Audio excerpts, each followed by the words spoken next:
Assalamu alaikum. My name is Kaisar Shahzad. You will be familiar with my videos regarding NEBOSH exam tips.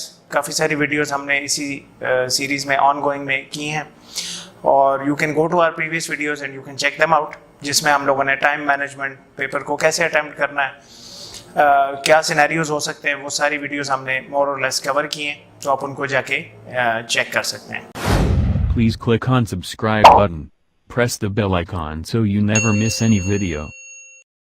मैं जिस topic पे बात करना चाह रहा हूँ वो नेबॉश एग्ज़ाम से रिलेटेड क्वेश्चंस हैं कि समटाइम्स आपके पास ऐसा क्वेश्चन आ जाता है जिसमें एग्जामिनर आपसे यूजुअल कमांड वर्ड्स के साथ पूछ लेता है व्हाई. ऐसे क्वेश्चंस आते हैं कि why something should be done या why equipment should be inspected, why vehicle should be maintained. तो इस तरह के क्वेश्चंस यूजुअली स्टूडेंट्स के लिए थोड़े से डिफ़िकल्ट होते हैं टू अटेम्प्ट. वो समझ नहीं पाते, स्पेशली इन GC2 कि वहाँ पे स्टूडेंट्स का ज़्यादा फोकस कंट्रोल मेजर्स के ऊपर होता है. तो वाई वाले क्वेश्चंस फिर उनके लिए थोड़े से डिफ़िकल्ट होते हैं और वो उसको समझ नहीं पाते एंड एज अ रिज़ल्ट वो उसे फिर प्रॉपरली अटैम्प्ट नहीं कर पाते and they secure lesser marks. तो यहाँ पे आज जो मैं टिप आपको देना चाह रहा हूँ वो ये है कि वाई वाले क्वेश्चन जिसमें क्यों रीज़न आपसे पूछे जाएँ. तो ऑलवेज रिमेंबर कि आपके IGC 1 में there were always 3 reasons to manage health and safety and to do anything in your health and safety management system. तो वहाँ पे आपके पास 3 ही main reasons हैं, moral, legal and financial. तो straight away you can quote these 3 reasons कि it is the moral duty of employer to protect workers, to do anything for the protection of workers. Second reason is legal कि मुल्क का law mandate करता है, जितने भी दुनिया के ममालिक हैं उन सब में वर्कर की प्रोटेक्शंस के लिए लेबर लॉज हैं और वो लॉज मैंडेट करते हैं एम्प्लॉयर को कि they should do everything in their reach, anything that is possible जो कि वर्कर्स को वो प्रोटेक्ट कर सकें एज जहाँ तक करना उनके लिए प्रैक्टिकेबल है. And number 3 reason is financial reasons के good management of health and safety makes good business sense.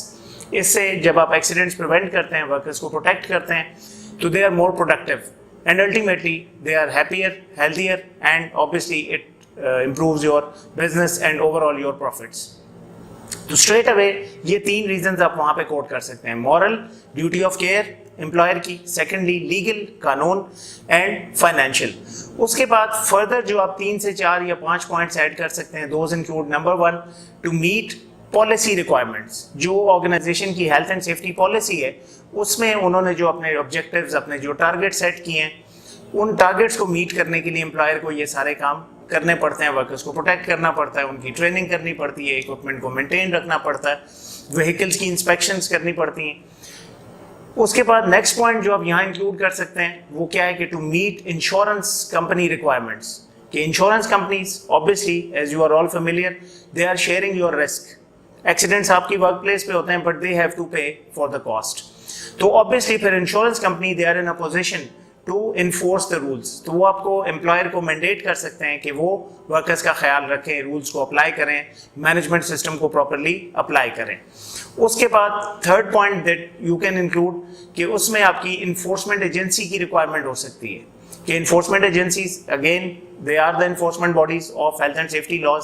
तो ये टू सम एक्सटेंट टच करती है लीगल रीजंस के साथ बट इंडिविजुअली भी यू कैन मेंशन इट कि जो आपकी इन्फोर्समेंट एजेंसी है उसकी रिक्वायरमेंट्स को मीट करने के लिए you need to do this. Depending on the question you can structure your answer.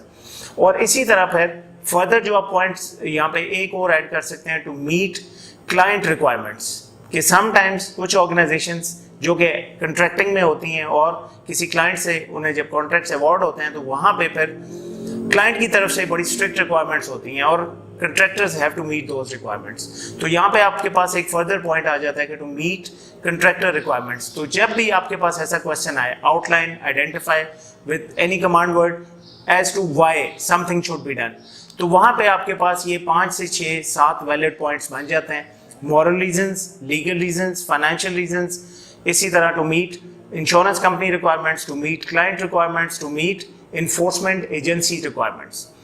Again मैं आप सबसे यही रिक्वेस्ट करूंगा कि काइंडली आप हमारे चैनल को सब्सक्राइब कीजिए. हमारी इसी ऑनगोइंग सीरीज़ के अंदर एग्ज़ाम टिप्स में काफ़ी सारी वीडियोस अवेलेबल हैं. उनमें हमने शॉर्ट वीडियोस हैं और कोशिश की है कि जो मोस्ट रेलेवेंट जो स्टूडेंट्स को प्रॉब्लम्स आते हैं एग्जाम्स के हवाले से, टाइम मैनेजमेंट के हवाले से, उनको हमने एड्रेस किया है। तो please do visit our channel and subscribe to our channel और उन वीडियोज़ को ज़रूर व्यू करें।